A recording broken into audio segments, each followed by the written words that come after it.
출애굽기 성경 66권의 각 권마다 제목이 있죠. 출애굽기 그 뜻은 그대로 애굽을 나오는 이스라엘 백성의 이야기예요. 이 출애굽기라는 이 이름은 70인경 히브리 성경을 헬라어로 번역한 70인경 엑소도스 탈출이라는 그 이름에서 비롯되었습니다. 애굽을 탈출하는 이야기가 바로 출애굽기의 내용이에요.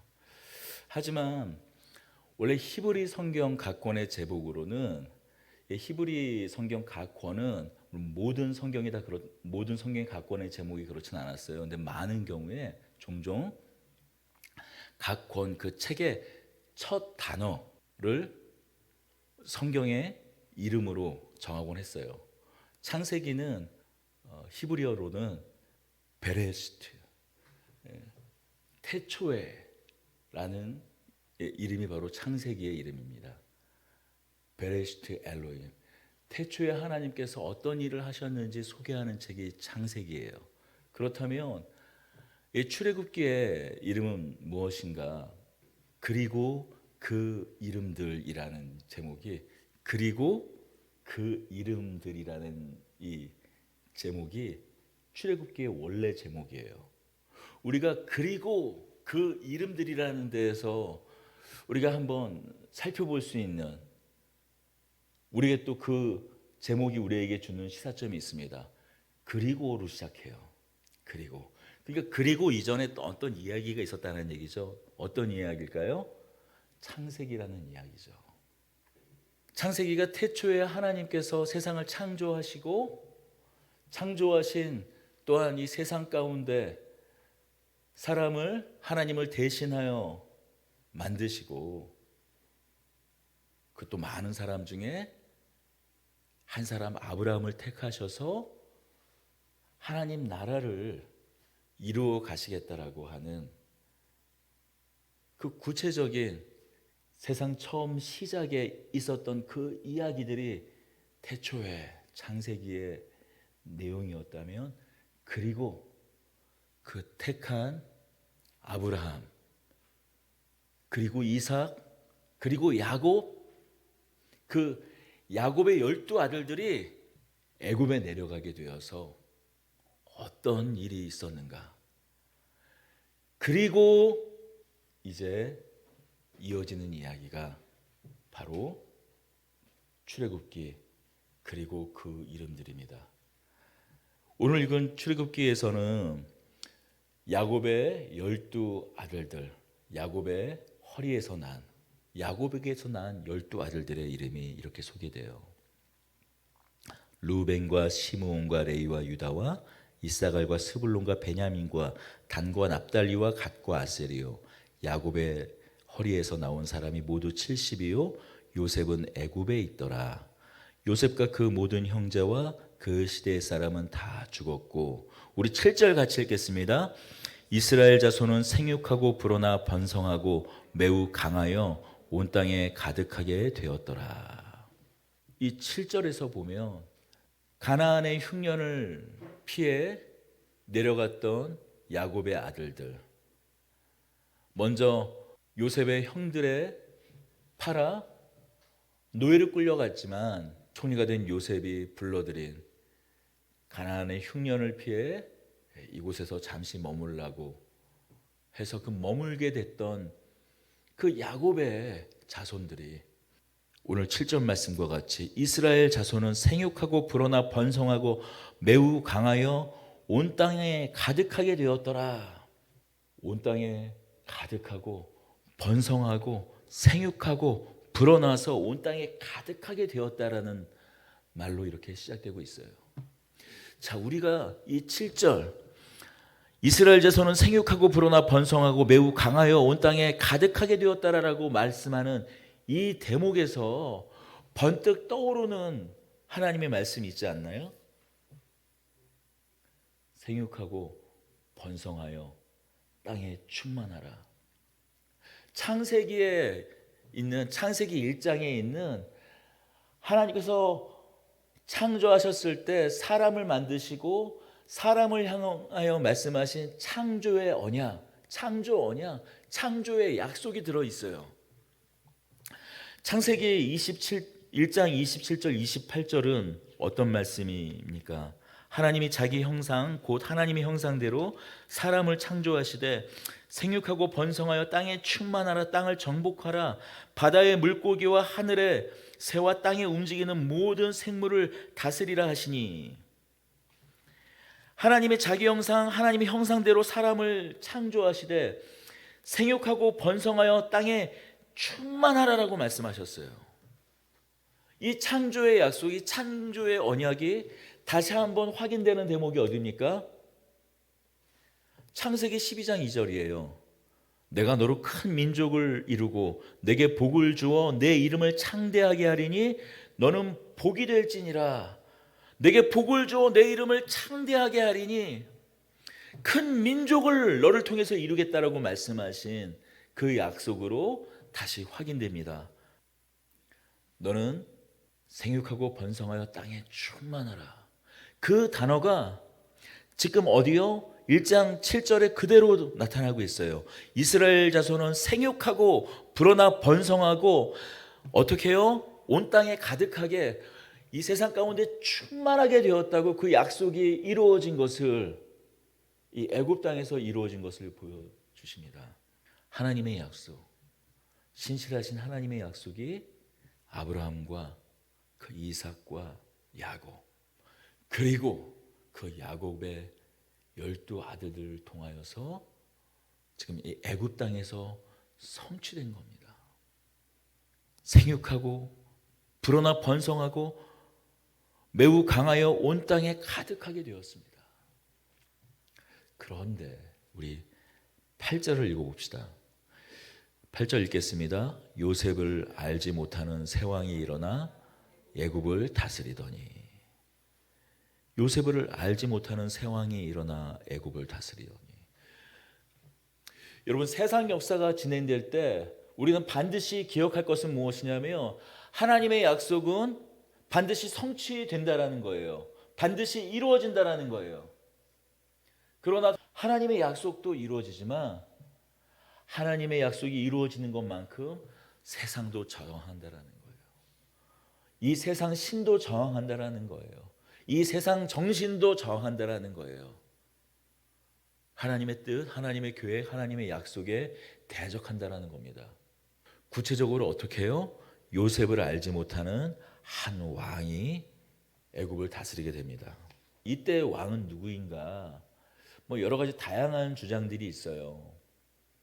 이스라엘 백성들이 노예가 되어서 노역하게 되어 만들었던 국고성 비돔과 라암셋, 그 라암셋을 건설하게 했던 람세스가 있었던 그 왕조가 19왕조예요. 그건 이 19왕조는 주전 1200년대에 있었던 왕조입니다. 그런데 성경을 보면 그 솔로몬 때 성전을 만들었던 그때로 이렇게 계산해서 보면 구체적으로 그 시기가 언제가 되냐면은 주전 1500년대가 됩니다. 그러면 어떤 왕조냐면 애굽의 18왕조가 돼요.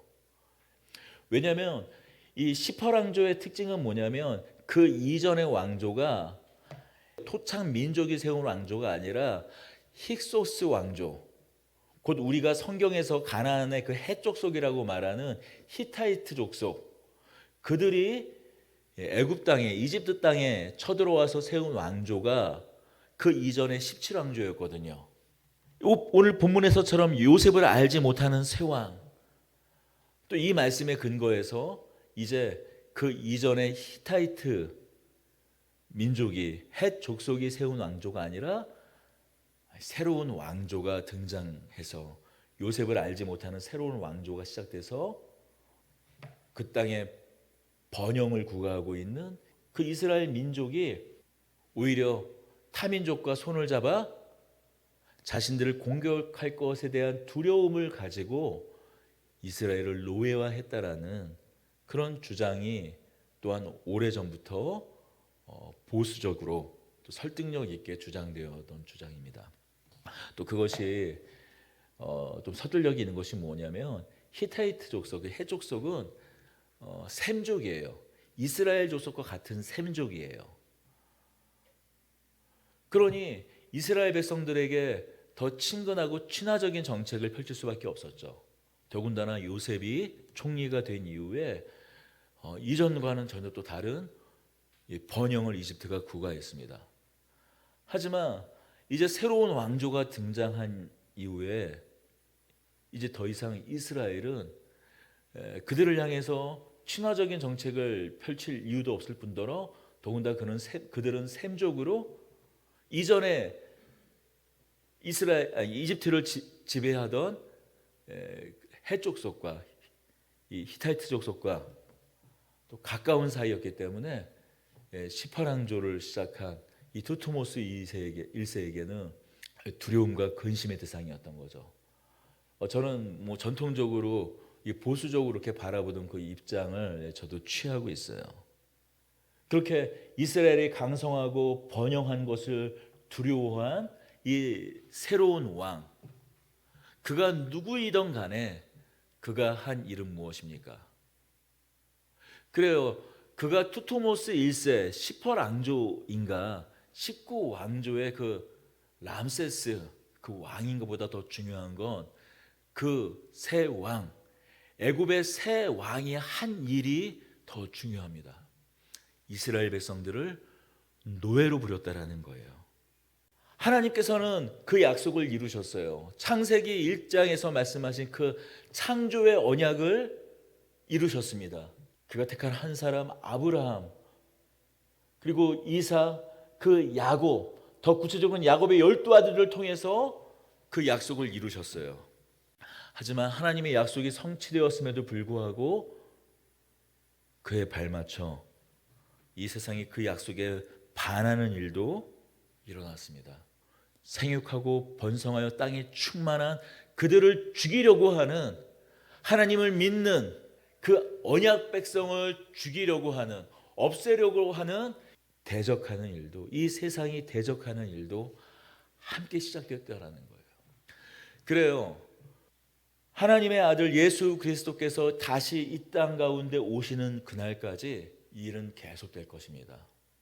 하나님의 약속, 하나님의 언약, 하나님의 뜻이 이 땅 가운데서 이루어지는 일도 계속될 거예요.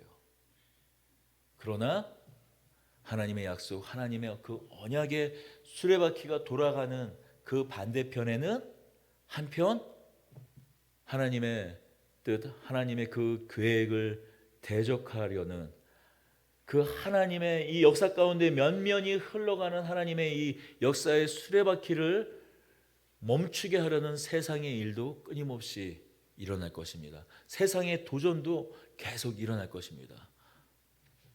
그 시도는 구체적으로 이렇습니다. 우리 9절부터 11절까지 읽겠습니다. 그가 그 백성에게 이르되 이 백성 이스라엘 자손이 우리보다 많고 강하도다. 자, 우리가 그들에게 대하여 지혜롭게 하자. 두렵건대 그들이 더 많게 되면 전쟁이 일어날 때 우리 대적과 합하여 우리와 싸우고 이 땅에서 나갈까 하노라 하고 감독들을 그들 위에 세우고 그들에게 무거운 짐을 주어 괴롭게 하여 그들에게 바로를 위하여 굳고선 비돔과 라암셋을 건축하게 하니라. 이스라엘 백성들이 마치 그 기하급수로 그들의 인구가 불어나니까 그들의 인구가 불어나는 것, 이스라엘 백성들이 계속 그 수요가 불어나는 것을 막는 방법을 고안을 했어요. 새 왕이 고안한 방법은 이스라엘 백성에게 과도한 노역을 부과하는 겁니다. 여기서 국고성은 어떤 성이냐면 나라의 곳간을, 오늘로 따지면 물류창고죠. 국가의 물류창고를 모아놓은 국고를 모아놓은 그런 어떤 큰 성을 말하는 거예요. 그 국고성의 성격으로 나라의 물류창고, 그런 그 성격으로 두 도시를 만들게 합니다. 바로 비돔과 라암셋이에요.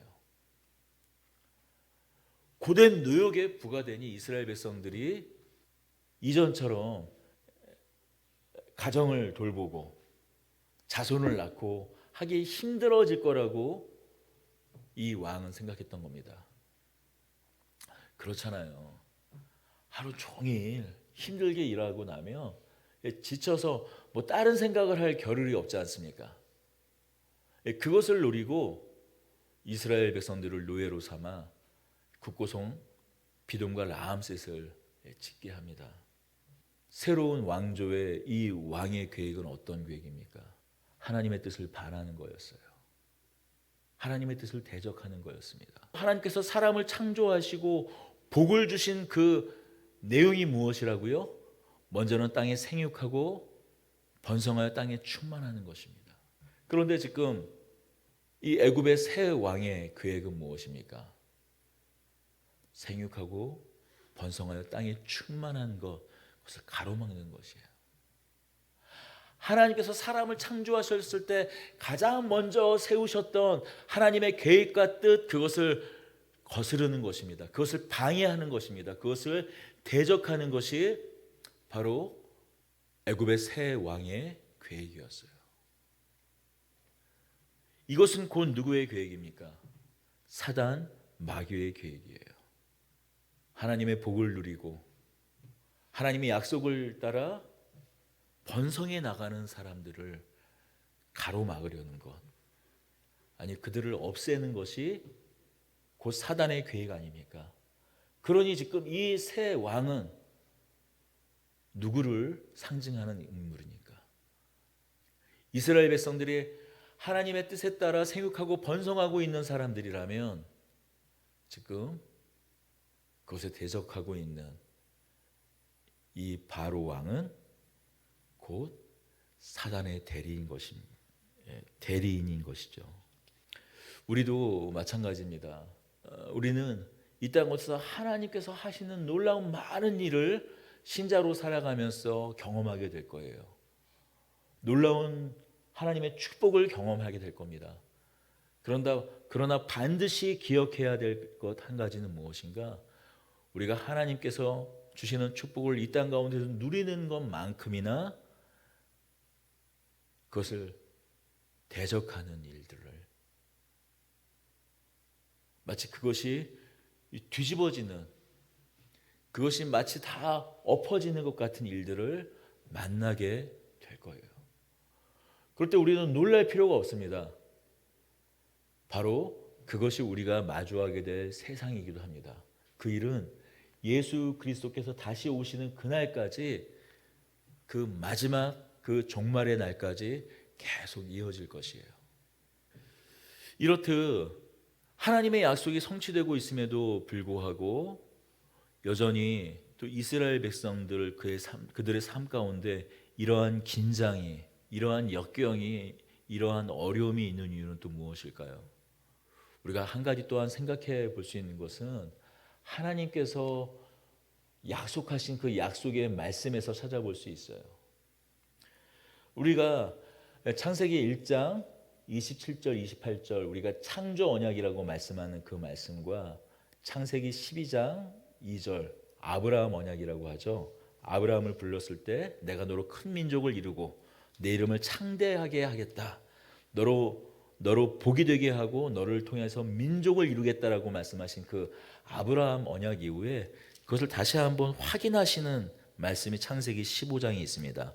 우리 창세기 15장 13절에서 16절까지 읽어보겠습니다. 여호와께서 아브라함에게 이르시되 너는 반드시 알라 내 자손이 이방에서 객이 되어 그들을 섬기겠고 그들은 400년 동안 내 자손을 괴롭히리니 그들이 섬기는 나라를 내가 징벌할지며 그 후에 내 자손이 큰 재물을 이끌어 나오리라. 너는 장수하다가 평안히 조상에게 돌아가 장사될 것이요 내 조선은 4대 만에 이 땅으로 돌아오리니 이는 아모리 족속의 죄악이 아직 가득 차지 아니함이니라 하시더니, 먼저는 하나님께서 아브라함에게 약속하셨어요. 너는 너의 자손이 큰 민족이 될 것이라고, 허다하게 불어날 것이라고 말씀하셨어요. 그러나 우리가 유념해 볼 부분은 바로 13절입니다. 우리 13절 다시 한번 읽어보겠습니다. 여호와께서 아브라함에게 이르시되 너는 반드시 알라 내 자손이 이방에 객이 되어 그들을 섬기겠고 그들은 400년 동안 내 자손을 괴롭히리니. 자, 이스라엘 백성 하나님의 자녀들의 정체성은 무엇인가? 객이라는 거예요. 다른 말로는 뭐죠? 나그네라는 것입니다. 이스라엘 백성들, 하나님 나라 백성들의 정체성은 무엇입니까? 나그네예요. 이 땅에서 어떤 번영과 성공을 누리고 그 성공을 가지게 되더라도 이 땅에서 정주할 수 없는 것이 바로 하나님 나라 백성, 언약 백성의 정체성입니다. 바로 나그네의 정체성입니다. 하나님께서 주시는 그 가나안 땅에 이르기까지 하나님의 그 영원한 안식처를 상징하는 영원한 하나님 나라를 이룰 때까지 이 땅에서 어떤 성공과 번영을 성취한다고 하더라도 그것은 이 땅 가운데서 완전히 누릴 수 없는, 바로 그것이 이스라엘 백성들의 정체성입니다. 가나안 땅에 이르기까지는, 하나님 나라가 완전히 도래하기까지는, 하나님 나라가 완전히 이루어지기 전까지는 나그네로서 그것을 온전히 누리지 못하는 것이 바로 하나님 나라 백성들의 정체성이에요. 우리는 이 나그네라는 이 정체성을 잊으면 안 돼요. 우리도 마찬가지로 하나님께서 택하신 우리 역시 나그네라는 사실을 잊으면 안 됩니다. 이스라엘 백성들이 애굽에서 정착하며 그들의 수요가 불어날 때 그들은 어떤 생각을 했을까요? 아마도 처음에는 많은 기득권을 누렸을 거예요. 왜요? 이스라엘 그 자손을 불러냈던 요셉이 총리였어요. 아마도 처음 한동안 시기에는 계속 그들이 기득권 세력으로 성공과 부를 계속 이어갈 수 있었을 것입니다. 그리고 그 성공과 번영을 계속 갈구했을 겁니다. 더군다나 그들의 수요도 많아졌어요. 처음에 먼저 애굽에 정착했던 그 요셉의 자녀들까지 하면 75명, 그 수요가 애굽을 나올 때 보면 200만이 넘는 사람으로 불어났어요. 부도 가지고 그 숫자도 갖게 되면 무엇을 더 갈구하게 됩니까? 권력을 갈구하게 돼요. 그 애굽 땅에서 권력을 갈구하게 돼요. 하지만 하나님의 뜻은 무엇입니까? 나그네였습니다. 하나님께서 양속하신 그 가나안 땅에 이르기까지는 그들은 나그네일 수밖에 없었어요. 우리가 하나님의 이 약속의 성취를 말할 때 앞서서 제가 말씀드렸듯이 하나님의 약속의 성취만 있는 것이 아니라 이 땅 가운데 하나님의 뜻을 대적하는 일도 반드시 함께 일어난다고 말씀드렸습니다. 그러나 이 말씀에서 주의할 점은 무엇인가 하면 이것도 하나님의 약속 안에서, 하나님의 그 섭리 안에서 일어나는 일이라는 것을 우리가 놓쳐서는 안 돼요. 비록 이스라엘 백성들이 생육하고 번성하고 땅에 충만하는 일을 방해하는 바로 왕의 계획이 있었지만 그 계획도 역시 하나님의 계획 안에 있었다는 일이에요. 이 창세기 15장 13절에 있는 말씀과 같이 여호와께서 아브라함에게 이르시되 너는 반드시 알라 내 자손이 이방에서 객이 되어 그들을 섬기겠고 그들은 400년 동안 내 자손을 괴롭히리니. 하나님의 섭리 안에, 하나님의 계획 안에 다 이미 있는 일들이에요. 그러니 우리는 또 기억해야 될 것이 무엇인가? 하나님의 역사, 하나님의 섭리, 하나님의 그 은혜의 일들이 진행되어 가는 데 있어서 방해되는 일들이 있다고 할지라도 그것은 마치 사단의 세력이 하나님보다 더 힘이 세서 더 능력이 있어서 일어나는 일이 아니라는 것이죠. 그리고 그런 세상에 대적하는 일들이, 세상 신이 대적하는 일들이, 사단이, 마귀가 대적하는 그런 일들이 하나님의 일하심을 뒤집을 수 없다라는 거예요. 잠깐 우리의 시간의 한 부분에는 마치 그것이 엎어지는 것 같이 다 소용없는 부질없는 일이 된 것 같이, 마치 이스라엘 백성들이 아무리 이렇게 많은 숫자가 있다라 하더라도 결국 그 많은 숫자가 노예일 뿐이잖아요. 생육하고 번성하여 땅에 충만하라, 그리고 다스리라고 했는데 정작 다스리는 것이 아니라 노예로 전락해버리고 말았잖아요.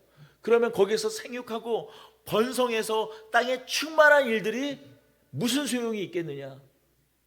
우리가 그렇지 않습니까? 차라리 주시지나 말든지 왜 뺏어갑니까? 우리가 하나님께 원망하는 것이 무엇입니까? 차라리 기대감이나 갖지 않도록, 기대감이나 갖지 않게 주시나 말든지 왜 주셔놓고 뺏어갑니까? 지금 이스라엘 백성들이 딱 그거 아니겠어요? 현실은 무엇입니까? 애굽의 신도시를 건설하는데 거기에 강제 노역에 시달리고 있는 거예요. 그러나 그것은 하나님의 섭리 안에서 일어나는 것입니다. 다시 한번 또 생각해 볼 것은 이스라엘 백성들 놓치고 있었던 것이 있어요. 바로 자신들이 나그네라는 사실이었습니다. 애굽에서는 나그네였다라는 거예요. 나그네로서의 정체성을, 하나님께서 주시는 영원한 그 안식처 가나안에 이르기까지는 그들은 나그네일 뿐이라는 것을 놓치고 있었어요. 출애굽기가 우리에게 주는 도전이 바로 여기 있습니다. 이스라엘 백성들이 자신들이 400년 동안 익숙했던 그 모든 그것들을 다 던져버리고 하나님의 약속의 땅 가나안으로 가는 것이 출애굽기의 내용이라면, 이 출애굽기를 읽는 우리에게 던져주는 도전은 분명합니다. 이 세상의 가치로부터 탈출하라는 거예요. 이스라엘 백성들이 애굽의 가치로 살아갔던 그것을 다 버려두고 가나안 땅으로 가기 위해 애굽을 탈출했던 것 같이 이 출애굽기가 우리에게 던져주는 도전의 내용은 이것입니다. 이 세상의 가치로부터 하나님의 뜻, 하나님의 섭리, 하나님의 일하심, 이 세상 역사 가운데서 면면이 흘러가는 하나님의 일하심을 바라보고 하나님의 그 뜻을 대적하는 이 세상의 가치로부터 탈출하라는 거예요. 오늘 이 말씀을 묵상할 때 여러 생각들이 들었습니다. 젊은 청년들이 결혼을 잘 하지 않습니다. 살 집조차 마련하기가 쉽지 않기 때문에 아예 연애조차 포기합니다. 결혼을 하더라도 자녀를 낳는 것을 포기해요. 하나님을 믿는 사람이든 믿지 않는 것이든 아는 사람들이든 중요한 건 한 가지, 생육하고 번성하여 땅에 충만하라는 것은 하나님의 뜻, 하나님의 섭리예요. 그러나 어떻습니까? 결혼을 잘 하지 않을 뿐만더러 자녀조차 낳지 않는 시대예요. 그 이유는 자녀를 낳는 것 자체를 죄악시 여기는 풍조까지 지금 만연하고 있어요. 아니, 집을 하나 사는데 평생을 일을 해도 집을 마련할 수 없고, 아이를 낳는다고 하더라도 내가 살아가는 삶의 방식들을 그대로 물려주게 되는데, 뼈 빠지게 일을 해도 내 집장만조차 할 수도 없고, 아무리 공부를 하고 직장을 갔더라도 제대로 된 삶을 보장할 수 없는데, 이런 삶을 또 내 자녀에게 물려준다고 오히려 그것을 죄악시까지 여기는 이 세상 풍조가 만연합니다. 논리적으로는 말이 돼요. 지금 당장 뭐 서울이나 수도권의 집값이 어떻습니까? 보통 서울에 있는 아파트 최저가 그 평균이 한 9억에서 10억 전후더라고요. 많이 떨어져도 그 정도 금액이에요. 이 파주 근방만 하더라도, 우리 파주 운정지역 근방만 하더라도 새 아파트 같은 경우에 국민평형 실면적이 25평대 전후로 기준으로 해서 가격이 떨어지기 전에 작년 중반 가격이 10억 정도를 했어요. 월 300을 번다고 해서 300을 번다고 했을 때 하나도 그것을 쓰지 않고 저축을 하더라도 10억 나누기 300만 원 해보십시오. 수십 년을 하나도 안 쓰고 한 푼도 안 쓰고 저축해야 살 수 있는 가격입니다. 그러니 논리적으로는 자녀를 낳는 게, 자식을 낳는 게 그 차라리 죄악이다, 이건. 논리적으로는 설명이 되고 설득이 됩니다. 그러나 우리가 놓쳐서는 안 되는 한 가지 사실이 있습니다. 하나님께서 창세기 1장 27절 28절 우리에게 약속하셨어요. 생육하고 번성하여 땅에 충만하라고 말씀하시고 세상을 다스리라고 하셨을 때 먼저 우리에게 주신 것이 무엇이냐면 복이라는 사실이에요. 그 복의 구체적인 내용이 무엇입니까? 하나님의 인도하심이에요. 우리가 반드시 기억해야 합니다.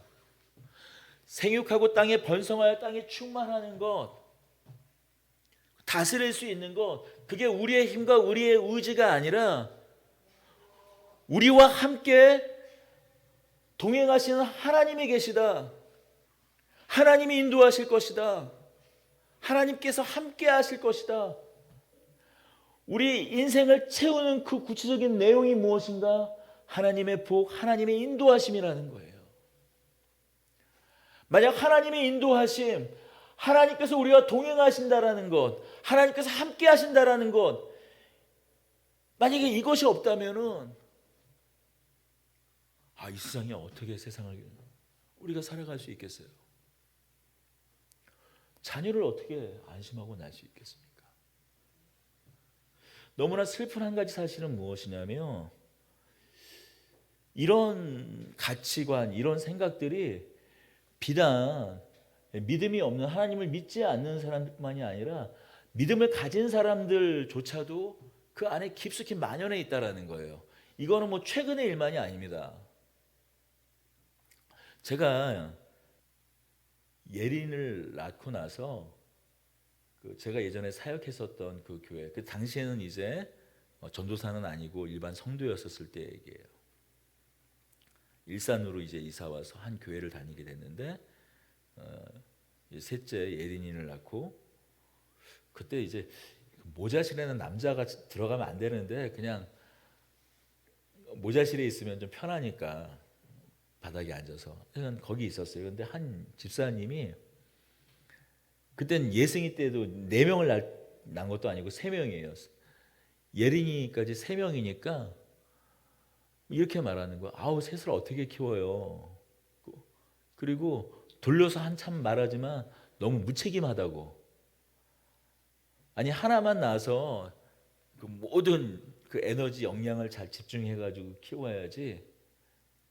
아니 셋을 낳으면 그거 쉽게 이야기하면은 그 양육 비용도 다 이렇게 나눠지고 할 텐데 그렇게 셋이나 낳아가지고 이렇게 무책임하게 뭐 그러면 어떡하냐라는 투로 얘기를 하더라고요. 사실 마음 가운데 이제 충격적이었죠. 믿음을 가진 사람조차도 그렇게 생각한다라는 게 사실 적지 않은 충격이었습니다. 지금 그 일이 지금 이야기가 아니에요. 16년, 17년 전 얘기예요. 예린이가 모자실에 있을 때 얘기니까 말이죠. 반드시 기억하십시오. 생육하고 번성하고 이 땅에 충만한 그 사이사이, 우리가 충만해지는, 충만하게 가득하는 그 사이사이 하나님께서 동행하시고 하나님께서 함께 하신다라는 것을 기억하십시오.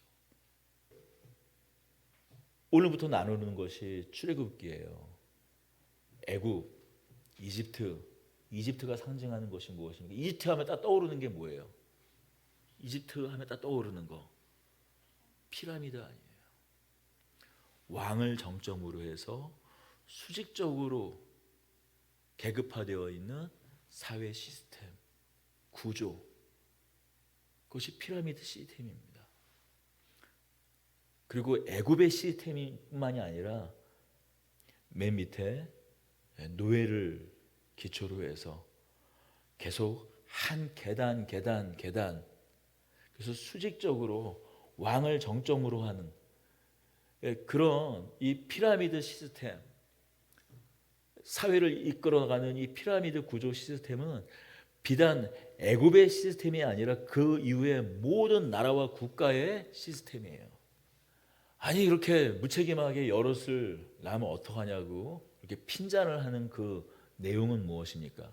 그 피라미드 경쟁 속에서 한 계단 더 나은 계층으로 더 나은 계급으로 한 계단 계속 싸워 이겨가려면 그렇게 많이 나서는 그게 불가능하다라는 거죠. 피라미드 정점을 향해 나아가는데 자녀가 많으면 힘들다라는 거죠. 어떻게든지 남들과 싸워서 이겨서 수단과 방법을 가리지 않고 싸워 이겨서 경쟁에서 살아남아서 내 위, 한 계단 더 위 계단을 밟아가야 한다라는 거죠. 출애굽기는 이야기하고 있어요. 그 피라미드 그 애굽의 시스템에서 나오라는 겁니다. 우리에게 도전합니다. 이 세상 가치 그것으로부터 탈출하라고 얘기하는 거예요. 하지만 세상은 말합니다. 거기서 나오면 죽는다고 얘기해요. 저는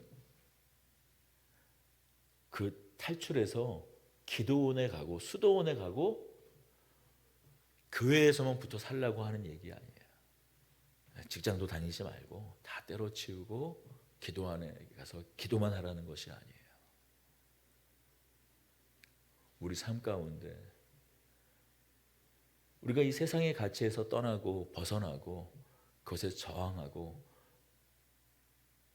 하나님의 뜻에 몸부림쳐 살려고 할 때마다 오히려 세상에 쓰러지고 넘어지는 것 같지만 아니, 하나님께서 함께 하신다. 하나님께서 인도하신다. 임마누엘 하나님께서 우리와 함께 하시는 하나님께서 동행하신다. 우리가 그 약속을 놓지 않았으면 합니다. 그 증거가 무엇입니까? 이스라엘 백성들이 애굽을 탈출해서 가나안에 이르기까지 그 광야의 40년 동안 이스라엘 백성들을 먹이고 입히신 것이에요. 그 뜨거운 광야 가운데에서 그 이글이글거리는 광야 가운데 그 사막에서 하나님께서 구름을 덮으셔서 그늘을 그들에게 허락하셨어요. 태양이 지며 낮 동안은 그렇게 뜨거웠던 그 광야가 얼음과 같이 식어져 가버리는 그때에 불기둥으로 이스라엘 백성들을 덮이셨습니다. 그 40년 광야 동안에 그들의 의복과 신이 헤어지지 않았어요. 그리고 그들을 40년 동안 만나로 먹이셨습니다. 이 세상 정신은, 세상 가치는 우리를 이렇게 위협할 겁니다. 거기서 나가면 결국엔 죽는다고. 그러나 아니요. 거기서 탈출할 때 비로소 소망이 있다고 우리가 이제 앞으로 나누게 될 출애굽기는 이야기합니다. 애굽의 왕, 우리 구약 성경엔 이 출애굽기에서는 파라오라고 불리웁니다. 이 출애굽기에서는 왕의 이름을 단 한 번도 소개하지 않아요. 그저 파라오라고만 이야기합니다. 파라오. 그 파라오의 뜻은 라, 태양신의 아들이라는 거예요. 애굽을 정점으로 한 태양신의 아들, 태양신의 현현, 곧 하나님을 대적하는 그 세상 신, 태양신의 아들 파라오로 등장합니다. 결국 친자의 싸움은 이것입니다. 파라오의 노예로 살 것인가? 세상 정신의 노예로 살 것인가? 이 세상 신의 노예로 살 것인가? 하나님의 자녀로 살 것인가? 하나님의 약속의 자녀로 살 것인가? 출애굽기는 말합니다. 애굽에서 나와라. 비로소 하나님께서 주시는 영원한 안식으로 향하는 발걸음으로 너희를 인도할 것이며, 그리고 하나님께서 인도하시고 우리를 지키실 것이라고 출애굽기는 이야기하고 있습니다. 우리가 계속 이어지는 이 말씀을 통해서 하나님께서 이스라엘 백성들에게 허락하신 그 풍요함을, 그 부요함을 계속해서 앞으로 확인하는 시간이 되기를 원합니다. 기도하겠습니다. 은혜와 사랑의 하나님 아버지, 이 세상 역사 가운데 계속 흘러 이어져 온 하나님의 다스림과 하나님의 역사, 그것을 바라봅니다. 주님, 잠깐 우리는 실망하기도 합니다. 그러나 다시 한번 우리는 오늘 주시는 약속의 말씀을 통하여 확인합니다. 하나님은 신실하신 하나님이십니다. 하나님은 약속의 하나님이십니다. 언약의 하나님이십니다. 그래서 우리 선배들은 말합니다. 미쁘신 하나님, 신실하신 하나님, 사랑의 하나님이라고 고백합니다. 이 고백이 우리 고백되게 하여 주옵소서. 우리 주 예수 그리스도의 이름으로 기도드립니다. 아멘.